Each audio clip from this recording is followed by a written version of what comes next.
अज्ञानतिमिरन्धस्य ज्ञानाञ्जनशलाकया चक्षुर्मिलितं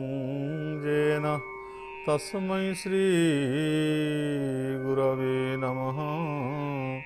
तस्मै श्रीगुरवे नमः। सर्वप्रथमे जी आमर अज्ञान अंधकार को दूर कर दियंती, अर्थात आम भितर अंधकार कहले अज्ञान को बुझाए,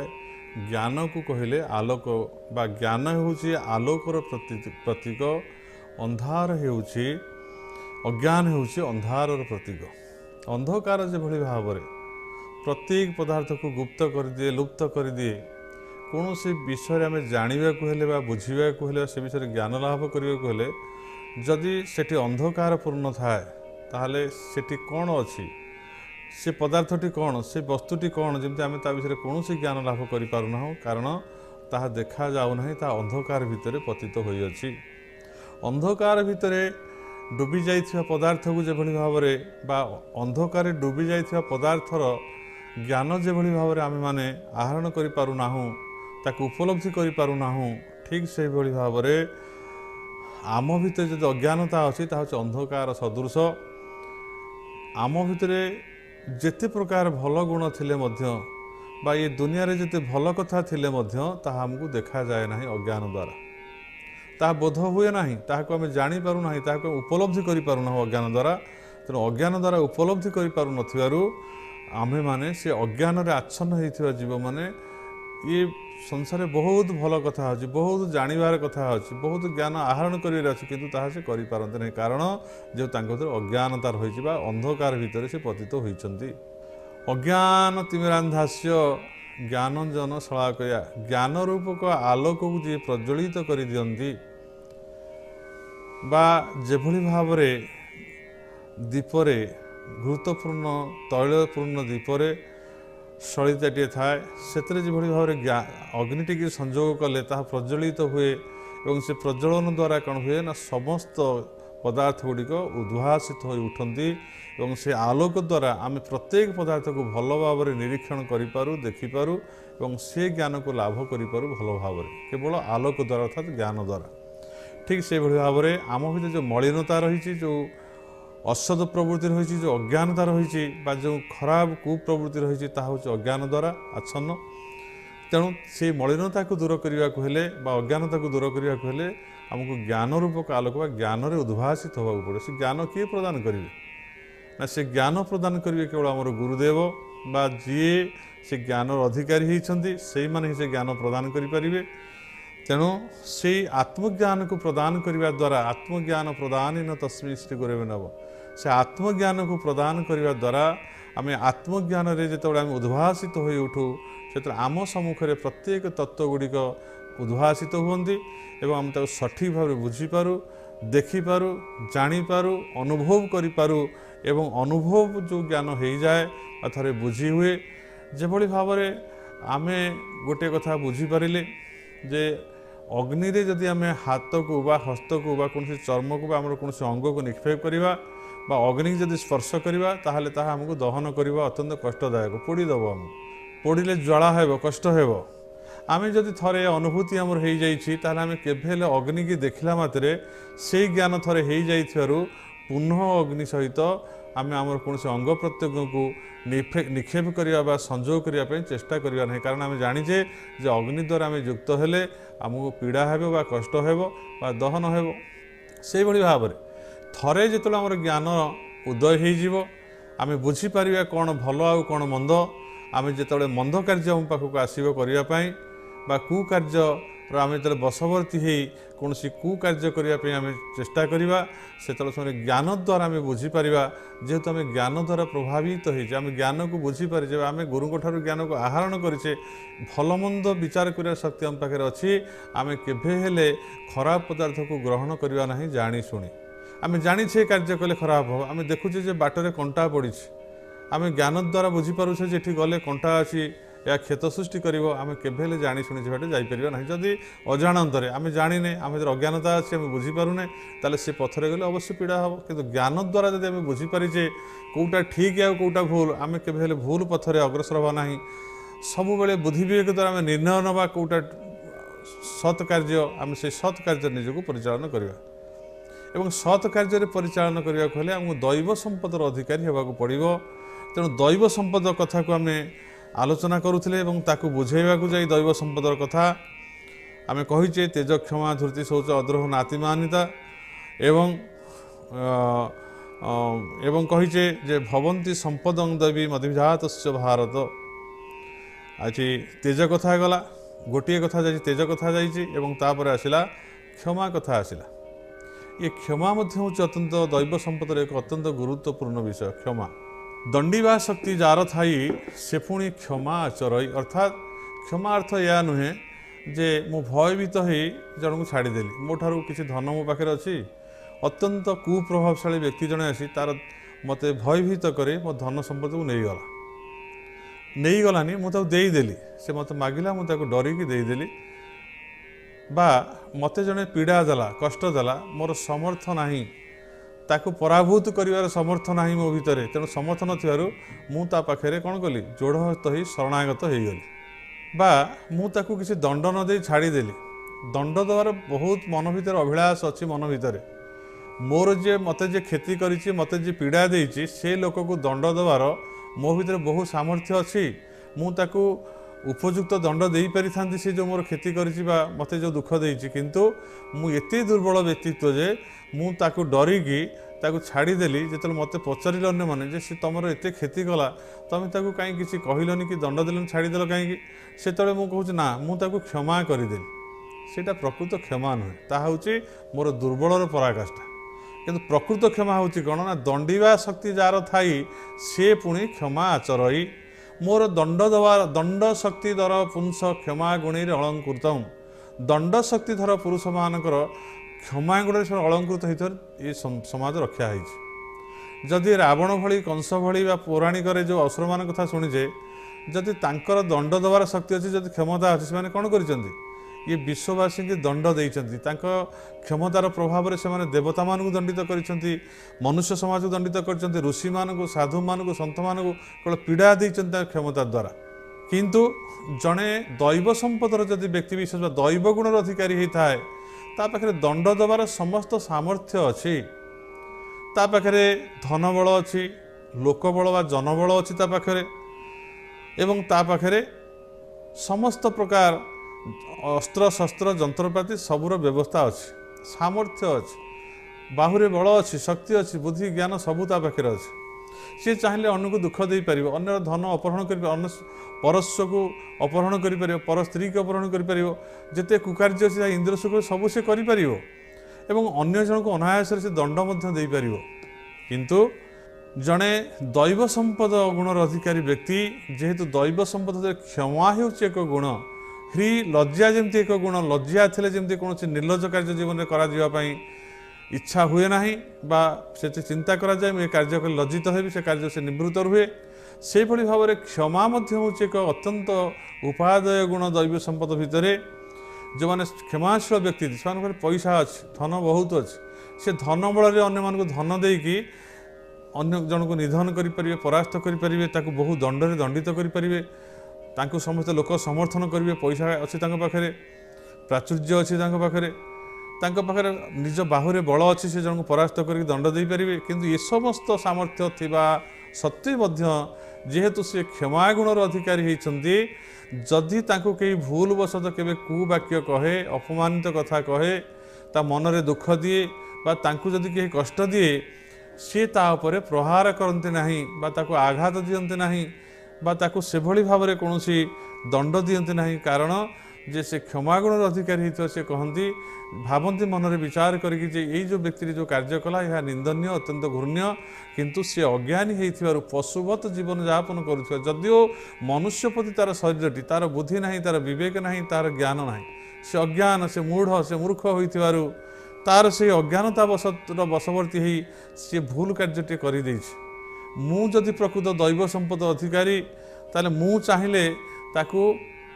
କ'ଣ କରିବି ଭଲ ବାଟରେ କେମିତି ପରିଚାଳିତ ହେବ ସେ ଉପଦେଶ ଦେଇପାରିବି, ତାକୁ ଭଲ ବାଟ ଦେଖାଇ ପାରିବି, ତାକୁ ସୁଯୋଗ ଦେଇପାରିବି ଭଲ ମଣିଷ ହେବାର। କିନ୍ତୁ ମୁଁ ତାକୁ ଦଣ୍ଡ ଦେଲେ ଲାଭ କିଛି ହେବ ନାହିଁ, ତେଣୁ ମୁଁ କାହିଁ ତାକୁ ଦଣ୍ଡ ଦେବି? ମୁଁ ଦୈବ ଗୁଣର ଅଧିକାରୀ ହେଇଛି, ମୁଁ ସମସ୍ତଙ୍କ ଭିତରେ ଭଗବାନଙ୍କୁ ଦେଖେ। ମୋ ପାଖରେ ଶତ୍ରୁ ମିତ୍ର ସବୁ ସମ ଶତ୍ରୁ ଚ ମିତ୍ରୈ ଚ ତଥା ମାନ ଅପମାନୟ। ମୋ ପାଖରେ ଶତ୍ରୁ ଯାହା ମୋ ପାଖରେ ମିତ୍ର ସେୟା। ମୁଁ କାହାକୁ ଘୃଣା କରେ ନାହିଁ, କାହାକୁ ଦଣ୍ଡ ଦିଏ ନାହିଁ, ମୋର କେହି ଶତ୍ରୁ ନାହାନ୍ତି। ତେଣୁ ଏଇଭଳି ଭାବରେ ଯେଉଁ କ୍ଷମା ଗୁଣର ଯିଏ ଅଧିକାରୀ ହେଇଛି, ତେଣୁ ଦଣ୍ଡ ଶକ୍ତି ଧର ପୁଂସ କ୍ଷମା ଗୁଣେ ସେ କ୍ଷମା ଗୁଣରେ ଅଳଙ୍କୃତ ହେଇଥିବାରୁ ଅନ୍ୟମାନେ ତାକୁ ଯେତେ ପୀଡ଼ା ଦେଲେ ମଧ୍ୟ, ଯେତେ ଦୁଃଖ କଷ୍ଟ ଦେଲେ ମଧ୍ୟ ସେ କ୍ଷମାଶୀଳ ହୋଇ ଶାନ୍ତିର ପ୍ରତିଷ୍ଠା କରିବା ପାଇଁ ଅନ୍ୟମାନଙ୍କ ପ୍ରତି ଅସହିଷ୍ଣୁ ନ ହୋଇ ବା ନିଜର ବଳର ପରାକାଷ୍ଠା ଦେଖାଇ ତାର ଧନ ଜୀବନକୁ ନଷ୍ଟ ନ କରି, ତାକୁ କଷ୍ଟ ନ ଦେଇ ବା ପୀଡ଼ା ନ ଦେଇ କ୍ଷମାଶୀଳ ଭାବେ ତାକୁ କ୍ଷମା କରିଦିଅନ୍ତି, ଛାଡ଼ି ଦିଅନ୍ତି। ଯାହା ତ ସେ ଭୁଲ କରିଛି, ଅଜ୍ଞାନରୁ କରିଛି, ତାକୁ ଛାଡ଼ି ଦିଅ। କ୍ଷମା ଗୁଣର ଅଧିକାରୀ ହେଉଛନ୍ତି ଯୀଶୁଖ୍ରୀଷ୍ଟ। ପୂର୍ବରୁ କହିଛି ଯୀଶୁଖ୍ରୀଷ୍ଟ କ୍ଷମା ଗୁଣର ଅଧିକାରୀ। ଯେତେବେଳେ ତାଙ୍କୁ କ୍ରୁଶବିଦ୍ଧ କରାଗଲା, ଯେତେବେଳେ ତାଙ୍କ ହାତ ଗୋଡ଼କୁ ବାନ୍ଧି ଦେଇ ବିପକ୍ଷବାଦୀମାନେ ତାଙ୍କୁ କଣ୍ଟା ବାଡ଼େଇ ଦେଲେ ବା କ୍ରୁଶବିଦ୍ଧ କଲେ, ଯାହା କଷ୍ଟଦାୟକ ହେଇଥିବ, ସେ ଅତ୍ୟନ୍ତ କଷ୍ଟରେ ଜର୍ଜରିତ ହୋଇ ଲହୁ ଲୁହାଣ ହେଇସାରିଲା ପରେ ସେତେବେଳେ ତାଙ୍କ ପାଟିରୁ ବାହାରିଲା ଯୀଶୁଖ୍ରୀଷ୍ଟଙ୍କର ଯେ ହେ ଭଗବାନ, ହେ ମଙ୍ଗଳମୟ ଭଗବାନ, ଏମାନେ ସବୁ ଅଜ୍ଞାନ, ଏମାନେ ମୂଢ଼ରୁ ଅଜ୍ଞାନତା ବଶତଃ ହେଇ ମୋତେ ଯେଉଁ କ୍ରୁଶବିଦ୍ଧ କରୁଛନ୍ତି, ଦଣ୍ଡ ଦେଉଛନ୍ତି, ମୁଁ ଆଙ୍କୁ ଘୃଣା କରୁନି, ରାଗୁନି, କାରଣ ହେଉଛି ଆଙ୍କର ଅଜ୍ଞାନତାର ଫଳ। ହେ ପ୍ରଭୁ, ଆଙ୍କୁ କ୍ଷମା କରିଦିଅ, ପ୍ରଭୁ ଆଙ୍କୁ କ୍ଷମା କରିଦିଅ, ଆଙ୍କୁ ସଦ୍ବୁଦ୍ଧି ଦିଅ। ତେଣୁ ଇଏ ହେଉଛି କ୍ଷମା ଗୁଣର ଅଧିକାରୀ ବ୍ୟକ୍ତିତ୍ୱ। ସେଠି ଚାହିଁଥିଲେ ସେ ଅଭିଶାପ ଦେଇପାରିଥାନ୍ତେ, ଅନ୍ୟମାନଙ୍କୁ କହିଥାନ୍ତେ ଆକୁ ଦଣ୍ଡ ଦିଅ ବୋଲି, କିନ୍ତୁ ସେ କହିଲେନି, କହିଲେ କ୍ଷମା କରିଦିଅ। ଠିକ୍ ସେଭଳି ଭାବରେ ଜଣେ ଉପଯୁକ୍ତ ବ୍ୟକ୍ତି ଯାହାର ସମସ୍ତ ସାମର୍ଥ୍ୟ ଥିଲେ ମଧ୍ୟ, ଶକ୍ତି ଥିଲେ ମଧ୍ୟ, ଅନ୍ୟକୁ ଦଣ୍ଡ ଦେବାର ସମସ୍ତ ପ୍ରକାର ତା ପାଖରେ ଅଧିକାର ଥିଲେ ମଧ୍ୟ, ଯେତେବେଳେ ସେ କ୍ଷମା ଗୁଣର ଅଧିକାରୀ ହେଇଛି, ସେତେବେଳେ ସେ ତାକୁ ପ୍ରକୃତ ଦଣ୍ଡ ଦିଏ ନାହିଁ ବା ସେ କାହାକୁ ପୀଡ଼ା ଦିଏ ନାହିଁ। ସେ କ୍ଷମାଶୀଳ ହୋଇ ଅନ୍ୟମାନଙ୍କୁ କହେ ଯେ ନା, ଯେ ସେ ଯେଉଁ ଭୁଲ କରିଛି, ଅଜ୍ଞାନରୁ କରିଛି, ତାକୁ ଛାଡ଼ି ଦିଅ, ଗୋଟେ ସୁଯୋଗ ଦିଅ, ସେ ଯାଉ। ଏବଂ ତାକୁ କହନ୍ତି ଯେ ଯା, ଏଭଳି ଭୁଲ ଆଉ ତୁ ଜୀବନରେ କରିବୁ ନାହିଁ ଏବଂ ତୋର ଜୀବନରେ ଯେଉଁ ଚରିତ୍ର ସ୍ୱଭାବ ରହିଛି ତାକୁ ତୁ ମାର୍ଜିତ କରିବା ପାଇଁ ଚେଷ୍ଟା କର, ତୁ ନିଜେ ସୁଧୁରି ଯା, ନିଜକୁ ଭଲ ରାସ୍ତାରେ ପରିଚାଳିତ କର, ଭଲ ଉପଦେଶ ଦେଇ। ଏବଂ ତାକୁ ଯଦି ତାଙ୍କ ସାମର୍ଥ୍ୟ ଅଛି, ଯଦି ତାର ଦାରିଦ୍ର୍ୟ ଅବସ୍ଥା ଅଛି, ସେ ସେଥିପାଇଁ ଯଦି ବିଚଳିତ ହୋଇ କିଛି ଭୁଲ କାମ କରିଛି, ତାକୁ ଦାନ ଧ୍ୟାନ କରନ୍ତି, ତାକୁ ଅନ୍ନବସ୍ତ୍ରର ବ୍ୟବସ୍ଥା କରନ୍ତି ଏବଂ ସେ କେବଳ ଭଲ ମଣିଷ ହେବ ତାକୁ ସୁଯୋଗ ଦେଇ ସେ ଛାଡ଼ି ଦିଅନ୍ତି। ଏବଂ ସେ ବ୍ୟକ୍ତି ଭିତରେ ପରିବର୍ତ୍ତନ ଆସେ ଯେ ଏଇ ବ୍ୟକ୍ତିର ଜଣେ ସମସ୍ତ ସାମର୍ଥ୍ୟ ଥିବା ବ୍ୟକ୍ତି ଚାହିଁଥିଲେ ମୋତେ ଦଣ୍ଡ ଦେଇପାରିଥାନ୍ତେ, ମୋତେ ବହୁତ ପୀଡ଼ା କଷ୍ଟ ଦେଇପାରିଥାନ୍ତେ, କିନ୍ତୁ ସେ ଆଜି ମୋତେ ଦୟାଶୀଳ ଛାଡ଼ିଦେଲେ। ସେତେବେଳେ ତାର ନତମସ୍ତକ ହୋଇଯାଏ ସେ ବ୍ୟକ୍ତି ପାଖରେ। ସେ ତାକୁ ଭଗବାନ ଦୃଷ୍ଟିରେ ସେ ଦେଖେ, କାରଣ ମୋତେ ଯେତେ ଭଗବାନ ବଳ ସାମର୍ଥ୍ୟ ଦେଲେ ବି ଇଏ ବଳ ବା ସାମର୍ଥ୍ୟ ମୁଁ କେବଳ ଅନ୍ୟ ଦୁର୍ବଳମାନଙ୍କୁ ରକ୍ଷା କରିବାରେ ହିଁ କେବଳ ବିନିଯୋଗ କରିବି। ଜଗତ କଲ୍ୟାଣ ପାଇଁ ମୁଁ ମୋର ଯେଉଁ ବଳ ବୀର୍ଯ୍ୟ ଅଛି, ତେଜ ଅଛି, ମୁଁ ଆକୁ ବିନିଯୋଗ କରି, ମୋର ଧନର ସାମର୍ଥ୍ୟ ଅଛି, ଅର୍ଥବଳ ଅଛି, ଲୋକବଳ ଅଛି, ଦୁଃଖୀମାନଙ୍କୁ, ବିପନ୍ନମାନଙ୍କୁ, ଅସହାୟମାନଙ୍କୁ, ଆର୍ତ୍ତକ୍ଲିଷ୍ଟ ଜନତାମାନଙ୍କୁ ସାହାଯ୍ୟ କରିବା ପାଇଁ ମୋର ବୁଦ୍ଧି, ବଳ, ବିବେକ, ଧନ, ପ୍ରାଚୁର୍ଯ୍ୟ ମୁଁ ସବୁ ବିନିଯୋଗ କରିବି। ମୁଁ ଏ ଯେଉଁ ବଳଶାଳୀ ହେଇଛି, ମୋତେ ଯେଉଁ ଲୋକବଳ ମିଳିଛି, ଧନବଳ ମିଳିଛି, ମୋତେ ଯେଉଁ ସାମର୍ଥ୍ୟ ଆଜି ମିଳିଛି, ମୋ ଶରୀରର ସାମର୍ଥ୍ୟ ମୋତେ ମିଳିଛି, ଇଏ ଅନ୍ୟମାନଙ୍କୁ ଦୁଃଖ ଦେବା ପାଇଁ ନୁହେଁ, ଅନ୍ୟମାନଙ୍କୁ ପୀଡ଼ା ଦେବା ପାଇଁ ନୁହେଁ, ଅନ୍ୟମାନଙ୍କର ମଙ୍ଗଳ ପାଇଁ। ମୁଁ ମୋ ଜୀବନଟାକୁ ମୁଁ ଅନ୍ୟମାନଙ୍କର ସୁଖ ଶାନ୍ତି ପାଇଁ ଲଗେଇଦେବି, ମୋର ଧନ, ଜନ, ବଳ, ବୁଦ୍ଧି, ବିବେକ ସବୁ କିଛି।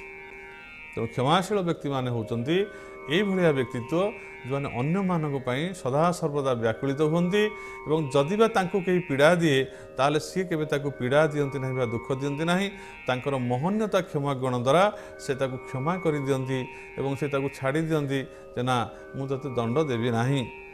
ବା ୟାକୁ ଦଣ୍ଡ ଦିଆ ନଯାଉ, କାରଣ ଇଏ ଯାହା କରିଛି ଅଜ୍ଞାନତାରୁ କରିଛି, ମୂଢ଼ତାରୁ କରିଛି, ତେଣୁ ତାକୁ ସୁଯୋଗ ଦିଅ, ତାକୁ ଛାଡ଼ି ଦିଅ, ତାକୁ ଦଣ୍ଡ ଦିଅ ନାହିଁ। ଦୈବ ସମ୍ପଦ ଗୁଣର ଅଧିକାରୀ ବ୍ୟକ୍ତିମାନଙ୍କର ଗୋଟେ ବଡ଼ ଲକ୍ଷଣ ହେଉଛି ଯେ ସମସ୍ତଙ୍କୁ ଭଲ ପାଇବାର କାରଣ ହେଉଛି ସେ ନିଜ ମଧ୍ୟରେ ଯେଉଁ ଭଗବାନଙ୍କୁ ବା ଆତ୍ମତତ୍ତ୍ୱକୁ ଦର୍ଶନ କରନ୍ତି,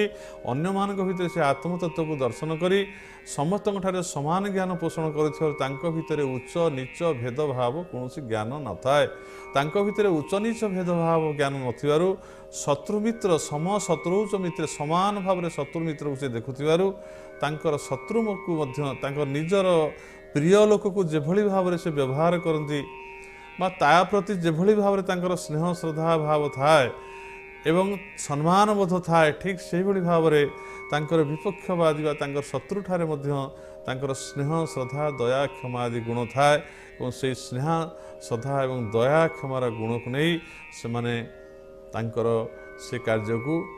କାର୍ଯ୍ୟରେ ଅଗ୍ରସର ହୁଅନ୍ତି ଏବଂ ସେମାନେ ଦୟା କ୍ଷମାଶୀଳ ଗୁଣର ଅଧିକାରୀ ହୋଇ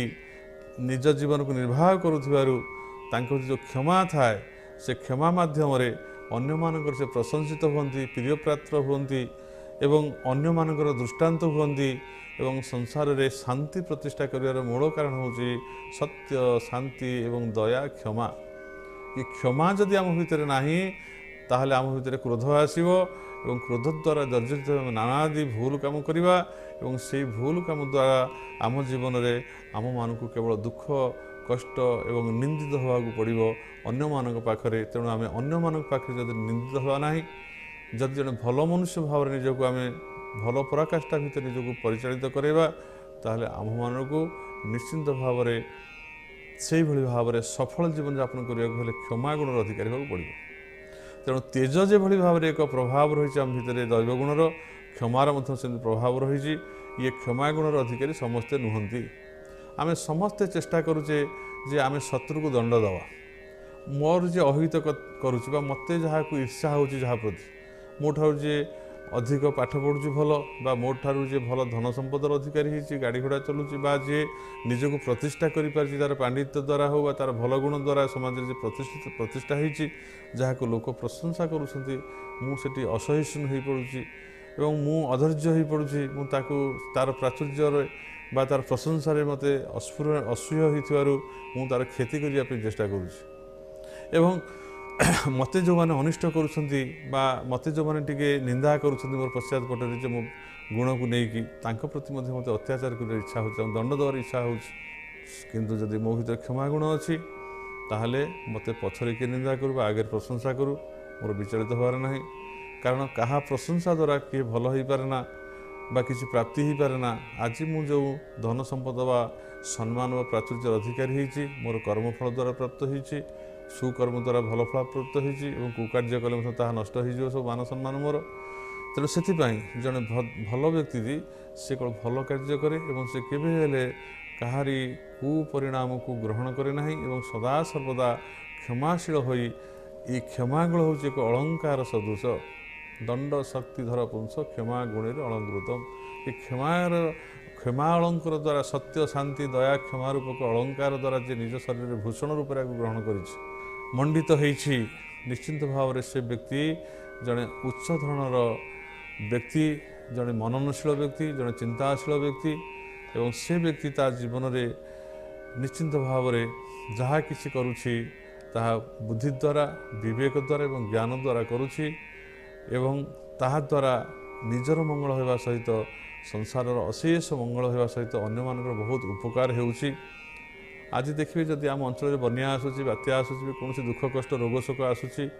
ଅନ୍ୟମାନେ ଯେତେବେଳେ ନିଜ ନିଜର ରକ୍ଷଣରେ ଲାଗି ଯାଇଥାନ୍ତି, କିଛି ବ୍ୟକ୍ତି ଥାନ୍ତି ସେମାନେ ଅନ୍ୟମାନଙ୍କୁ ସୁରକ୍ଷା କରିବା ପାଇଁ କାହାକୁ ପାଣିରୁ ଆଣିକି ଡଙ୍ଗା ସାହାଯ୍ୟରେ ଆଣିକି ତାକୁ ଉଦ୍ଧାର କରି ରଖୁଛନ୍ତି, କାହାକୁ ଘର ଭାଙ୍ଗି ନିଆଁ ଲାଗିଗଲେ ପୋଡ଼ିଗଲେ ତାକୁ କେମିତି ରକ୍ଷା କରାଯିବ ତାକୁ ପାଣି ପକାଇ ରକ୍ଷା କରୁଛନ୍ତି ଏବଂ କାହା ପାଖରେ ଖାଦ୍ୟ ନାହିଁ ଖାଦ୍ୟ ନେଇ ପହଞ୍ଚଉଛନ୍ତି। ସେଥିପାଇଁ ସେମାନେ ନିଜେ କଷ୍ଟ ଭୋଗ କରୁଛନ୍ତି, ନିଜ କାୟକ୍ଲେଶ ସହି ଅନ୍ୟମାନଙ୍କ ସୁଖ ପାଇଁ ଚାହିଁଛନ୍ତି। ଆଉ କେତେକ ଅଛନ୍ତି ଅନ୍ୟକୁ ସାହାଯ୍ୟ ନ କରି ଏଇ ଯେଉଁ ଧନ ସବୁ ଆସୁଛି ଅନ୍ୟମାନଙ୍କ ସୁଖ ପାଇଁ ଲାଗିବା ପାଇଁ ବା ଦୁଃଖୀ ଜଣଙ୍କ ପାଇଁ ବଣ୍ଟା ହେବା ପାଇଁ ତାକୁ ହଡ଼ପ କରି ସ୍ୱାର୍ଥପର ଖାଇ ଦେଉଛନ୍ତି। ଜଣେ ଯାଉଛି ଭିକ୍ଷା କରିକି ଆଦାୟ କରିକି ଆଣୁଛି, ଲୋକମାନଙ୍କୁ ଚେଷ୍ଟା କରୁଛି ସୁଖ ଶାନ୍ତି ଦେବ ବା ତାଙ୍କର ଦୁଃଖକୁ ଟିକେ ଦୂର କରିବ। ଆର୍ତ୍ତକ୍ଲିଷ୍ଟ ଜନତାମାନଙ୍କ ଦୁଃଖକୁ ଦୂର କରିବା ପାଇଁ ଜଣେ ଚେଷ୍ଟା କରୁଥିବା ବେଳେ ଆଉ ଜଣେ ତାଙ୍କର ଧନ ସମ୍ପଦକୁ ଅପହୃତ କରି ନେଇଯାଉଛି। ଏ ସମାନ ବ୍ୟକ୍ତିତ୍ୱ ନୁହନ୍ତି, ସେ ହେଉଛି ଆସୁରୀ ପ୍ରକୃତିର ବ୍ୟକ୍ତି, ଇଏ ହେଉଛି ଦୈବ ସମ୍ପଦର ଅଧିକାରୀର ବ୍ୟକ୍ତି। ତେଣୁ ଦୈବ ସମ୍ପଦର ଅଧିକାରୀ ହେଲେ ଆମ ଭିତରେ କ୍ଷମା ରୂପକ ଗୁଣ ଆସିଲେ ଆମେ ନିଶ୍ଚିନ୍ତ ଭାବରେ ଆମ ଦ୍ୱାରା କାହାରି କେବେ ହେଲେ କ୍ଷତି ହୋଇପାରିବ ନାହିଁ। ଆମେ ବରଂ କାହା ଦ୍ୱାରା କ୍ଷତିଗ୍ରସ୍ତ ହେବା, ଆମେ କାହା ଦ୍ୱାରା ଅପମାନିତ ହେବା, ଆମକୁ କିଏ ଶୋଧିବ, ଆମକୁ କିଏ ଗାଳି ଦେବ, ଆମକୁ କିଏ ଅପମାନିତ କରିବ, ଆମକୁ କିଏ ଦୁଃଖ ଦେବ, ଏଭଳି ଭାବରେ ଆମେ ସହ୍ୟ କରିବା। କିନ୍ତୁ ଆମ ମାଧ୍ୟମରେ ବା ଆମ କଥାରେ, ଆମ କାୟରେ, ଆମ ଶରୀର ଦ୍ୱାରା, ବାକ୍ୟ ଦ୍ୱାରା, ମନରେ ମଧ୍ୟ ଆମେ କାହାର ଅନିଷ୍ଟ କେବେ ହେଲେ ଚିନ୍ତା କରୁନାହୁଁ। ଏହାଠାରୁ ଦୁନିଆରେ ଆଉ ବଡ଼ ତପସ୍ୟା କିଛି ନ ହୋଇପାରେ। ଏହା ହେଉଛି ସବୁଠାରୁ ଏଇ ଯେଉଁ କ୍ଷମା ଗୁଣରେ ଯିଏ ଅଧିକାରୀ ହେଇଛି ନା, ସେ ସମସ୍ତ ବିଶ୍ୱକୁ ଜୟ କରିପାରିବ। କ୍ଷମା ତା ଭିତରେ ଅଛି। ସେ କାହା ତାହାର କେହି ଶତ୍ରୁ ନାହାନ୍ତି, ସେ ସମସ୍ତେ ତାର ହେଉଛନ୍ତି ମିତ୍ର, ଜଣେ କ୍ଷମାଶୀଳ ବ୍ୟକ୍ତିର। ତେଣୁ ଦୈବ ଗୁଣର ଅଧିକାରୀ ଆମେ ଯେଉଁ ଆମେ ହେଉଛେ ତା ଭିତରେ ତେଜ ଯାଇଛି, ଆମେ ତେଜର ଅଧିକାରୀ ହେଇଛେ, କ୍ଷମାର ଅଧିକାରୀ ହେଇସାରିଲା ପରେ ତାପରେ ଆସିଲା ଶୌଚ। ଏ ଶୌଚ ବିଷୟରେ ଆମେ ଆଲୋଚନା କରିବା। ଯେଉଁମାନେ ପ୍ରକୃତ ଦୈବ ସମ୍ପଦର ଅଧିକାରୀ ହେଇଛନ୍ତି ସେମାନେ ନିଷ୍ଠାପର ଭାବରେ ଶୌଚ ଉପରେ ଧ୍ୟାନ ଦେବାର ଆବଶ୍ୟକ ହୁଏ। ଶୌଚ ଅର୍ଥ ହେଉଛି ନିଜକୁ ପରିଷ୍କୃତ କରିବା ବା ଶରୀରକୁ ଗାତ୍ରକୁ ପ୍ରକ୍ଷାଳନ କରିବା ବା ଶରୀରକୁ ମାର୍ଜନ କରିବା ବା ପରିଷ୍କାର କରିବା। ପ୍ରତ୍ୟେକ ମୁହୂର୍ତ୍ତରେ ଆମ ଶରୀରରେ ଅନେକ ଛିଦ୍ର ଅଛି, ସହସ୍ର ସହସ୍ର ଛିଦ୍ର ଆମ ଶରୀର ଭିତରେ ରହିଛି। ଯଦିଓ 9ଟା ବୃହତ ଛିଦ୍ର ରହିଛି, ଆମେ ପରିସ୍ରା ଗୋଟେ ଛିଦ୍ର ବାଟେ ପରିସ୍ରା ତ୍ୟାଗ କରୁଛେ, ମୂତ୍ର ତ୍ୟାଗ କରୁଛେ, ଆଉ ଗୋଟେ ବାଟେ ମଳ ତ୍ୟାଗ କରୁଛେ ଏବଂ ଆପଣଙ୍କ ପାଟି ଦ୍ୱାରା ଆମେ ସେଇ ଗହ୍ୱର ଦ୍ୱାରା ଛିଦ୍ର ଆମେ ଖାଦ୍ୟ ଗ୍ରହଣ କରୁଛେ, କାନ ଦ୍ୱାରା ଶୁଣୁଛେ, ଆଖି ଦ୍ୱାରା ଆମେ ଦେଖୁଛେ। ଏଇ ଅନେକ ଛିଦ୍ର ମୁଖ୍ୟ ଛିଦ୍ର ଥିଲେ ମଧ୍ୟ ଆମ ଭିତରେ ହଜାର ହଜାର ଛିଦ୍ର ଆମ ଶରୀର ଭିତରେ ରହିଛି, ଯେଉଁ ଛିଦ୍ର ମାଧ୍ୟମରେ ଆମ ଭିତରୁ ଝାଳ ଆସୁଛି, ଘର୍ମ ଆସୁଛି ଏବଂ ଅନେକ ପ୍ରକାର ପଦାର୍ଥ ସ୍ରାବ ହେଉଛି, ତାହା ହେଉଛି ଦୁର୍ଗନ୍ଧଯୁକ୍ତ।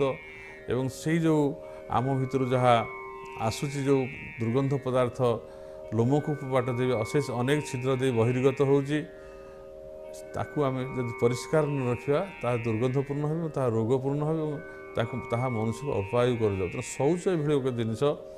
ଆପଣ ଦେଖିବେ ଯେ ଶୌଚ ପାଇଁ ଏବେ ବିଶ୍ୱରେ ସ୍ୱଚ୍ଛତା ପାଇଁ ଚେଷ୍ଟା ଚାଲିଛି, ଯେ ରାସ୍ତାଘାଟକୁ ପରିଷ୍କାର କରାଯାଉ, ଘରକୁ ପରିଷ୍କାର କରାଯାଉ, ହାତକୁ ପରିଷ୍କାର କରି ଧୋଇକି ଖାଦ୍ୟପେୟ ନ ଖାଇଲେ ସେଠି ରୋଗ ଜୀବାଣୁ ବ୍ୟାପ୍ତ ହୋଇଯିବେ, ଅନେକ ରୋଗର ସଂକ୍ରମିତ ହୋଇଯିବ। ସେଇଭଳି ଭାବରେ ଶାରୀରିକ ଭାବରେ ଯଦି ଆମେ ସ୍ୱଚ୍ଛ ନାହିଁ, ଆମ ଭିତରେ ସ୍ୱଚ୍ଛତା ନାହିଁ, ଆମେ ଶୌଚ ହେଉନେ,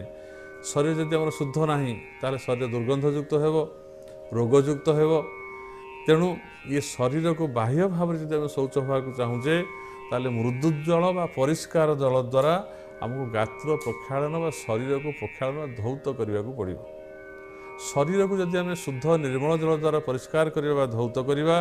ତାହେଲେ ବାହ୍ୟ ଶରୀରଟି ଆମର ଅନେକାଂଶରେ ନିର୍ମଳ ହୋଇଯିବ, ତାହା ଗନ୍ଧଯୁକ୍ତ ହେବ ନାହିଁ ଏବଂ ସେଇ ଶୌଚ ଶରୀର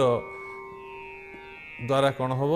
ନା ଆମେ ରୋଗରୁ ମୁକ୍ତ ହେବା ଦ୍ୱାରା ଆମେ ସମସ୍ତଙ୍କ ସାଙ୍ଗରେ ମିଶିପାରିବା, ଆଦର ପାଇପାରିବା, ବସିପାରିବା। ଏ ଯେଉଁ ଦୁର୍ଲଭ ମନୁଷ୍ୟ ଜନ୍ମ ଆମେ ପାଇଛେ, ଆକୁ ସାର୍ଥ କରିବାକୁ ହେଲେ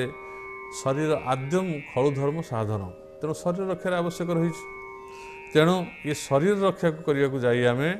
କ'ଣ କରିବା ନା ଆମେ ଶୌଚର ଅଧିକାରୀ ହେବା। ଆମେ ଯଦି ଶୌଚର ଅଧିକାରୀ ହେବାକୁ ହେବା ତାହେଲେ ଆମକୁ ପ୍ରତ୍ୟହ ଶୁଭ ମୁହୂର୍ତ୍ତରେ ବା ବ୍ରାହ୍ମ ମୁହୂର୍ତ୍ତରେ ସୂର୍ଯ୍ୟ ଉଦୟ ପୂର୍ବରୁ ଆମକୁ ଯଦି ସ୍ନାନ କରିବା ତା ଶରୀର ଉପରେ ଅତ୍ୟନ୍ତ ପ୍ରଭାବ ପକାଇବ। ତାହା ହେଉଛି ଋଷିମାନଙ୍କର ସ୍ନାନ। ଋଷିମାନେ ଯୋଗୀମାନେ ରାତ୍ରରୁ ଉଠି ବ୍ରାହ୍ମ ମୁହୂର୍ତ୍ତରେ ସ୍ନାନ କରନ୍ତି, ତାହା ହେଉଛି ଅମୃତ ସ୍ନାନ।